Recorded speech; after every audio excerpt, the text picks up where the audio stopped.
Syir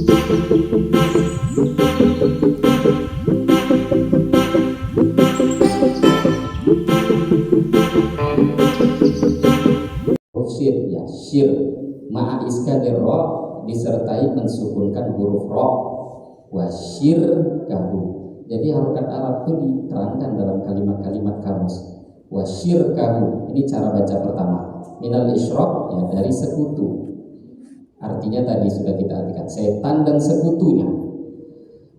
Aimaya damu ilaihi wa yuwaswisu bihi, yaitu setan mengajak dan membuat was-was minal isyrok billahi ta'ala, daripada mensekutukan Allah. Wasani, adapun makna yang kedua, bacaannya bisa syarokahu bi fathis syin war ra. Syin di fathah, ra juga di fathah. Nah, jadi jangan mudah nyalahkan gitu. Itu salah. Enggak syirkahu kata dia, syarokahu, dua-duanya boleh. Jadi bisa a'udzubika min syarri nafsi wa syarri syaitan wa syirkihi, bisa wa syarri syaitan wa syarikahu, boleh.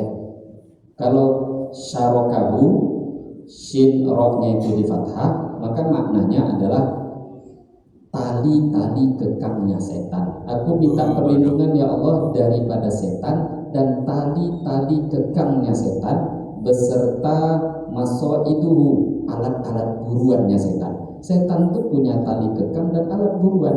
Kita ini memang buruan setan, Bapak Ibu. Kita ini buruannya. Sudahlah setan kita tidak nampak, kita diburu, alat dia lengkap. Bagaimana mau cara selamat? Ingin selamat, minta tolonglah sama yang bisa nengok setan.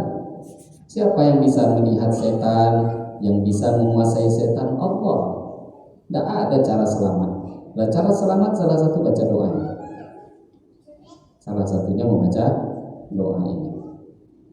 Warwaina, kami juga meriwayatkan fi Sunan Abi Dawud, dalam kitab Sunan Abu Dawud wa Tirmidzi, an Utsman bin Affan, daripada Sayyidina Utsman bin Affan radhiyallahu anhu, beliau telah berkata, qala, telah bersabda Rasulullah sallallahu alaihi wasallam, ma min abdin, tidak ada seorang hamba pun yaqulu, yang dia membaca fi sabahi kulli yaumin, di paginya setiap hari, wa masa'in, dan setiap sore, kulli lailatin, setiap malam,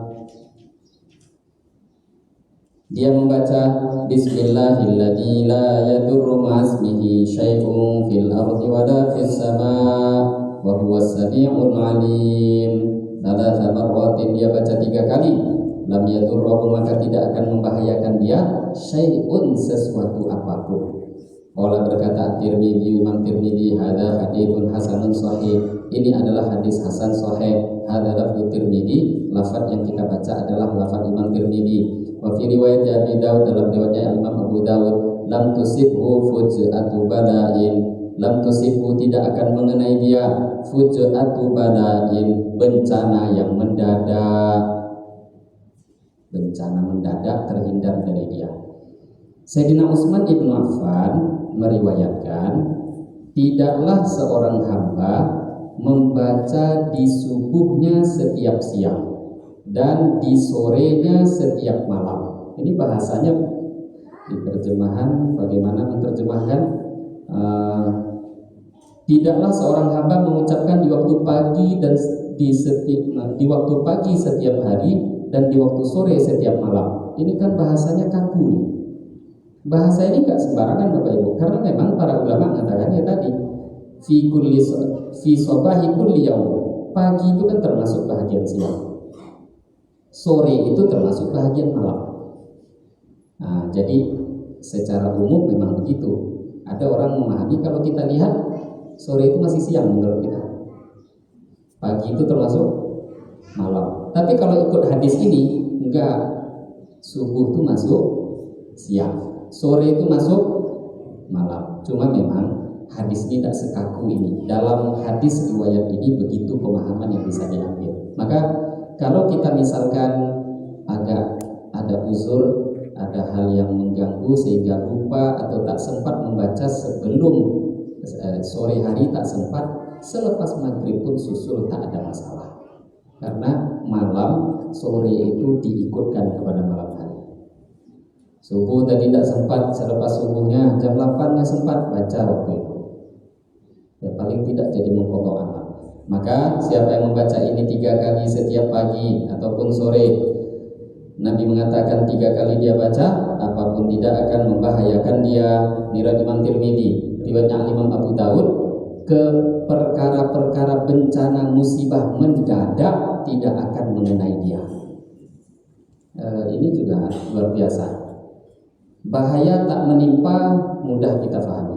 Tapi di riwayat kedua, bencana atau musibah mendadak tidak mengenai dia. Berarti dia kena musibah juga. Cuma musibahnya nggak mendadak.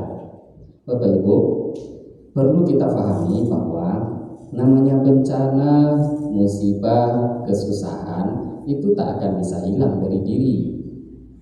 Hanya saja kalau kita ini disuruh milih, dapat masalah mendadak atau dapat masalah dikasih tahu. Bagus kalau dikasih tahu. Kalau dikasih tahu,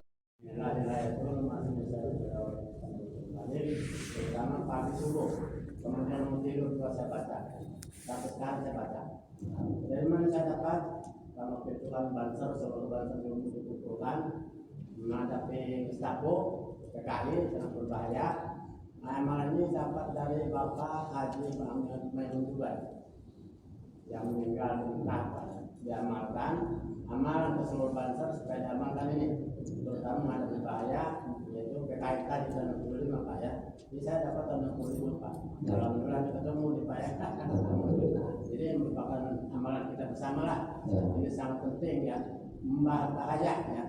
Insya Allah kita hidup mulai bahaya dengan amal satu ini. Insya Allah Pak, sampai sekarang saya amalkan kita. Terima kasih Pak ya. Ya, jadi itu cerita kisah pengalaman hidup. Panjang juga ya. Tahun 65 baru tahu hadisnya sekarang.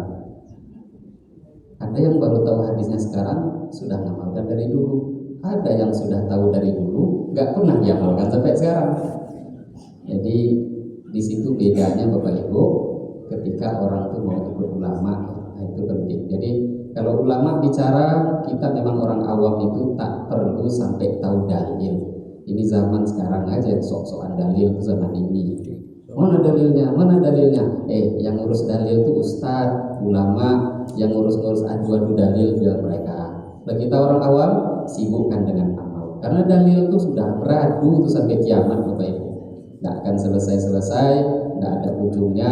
Tinggal ikut aja fatwa mana, mazhab mana, fatwa ulama bahagian mana yang kita ikuti, tinggal amalkan. Karena selagi dalam lingkup Ahlussunnah wal Jamaah benar semua.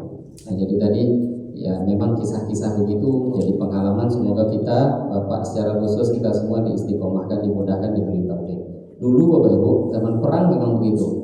Banyak kadang orang-orang yang tidak Islam, penjajah itu kadang kebingungan menghadapi orang-orang, karena dulu yang termasuk menjadi pembela negara kesatuan Republik Indonesia itu santri. Ulama-ulama dan santri mereka itu kebingungan penjajahnya, orang dibacok gak mati-mati.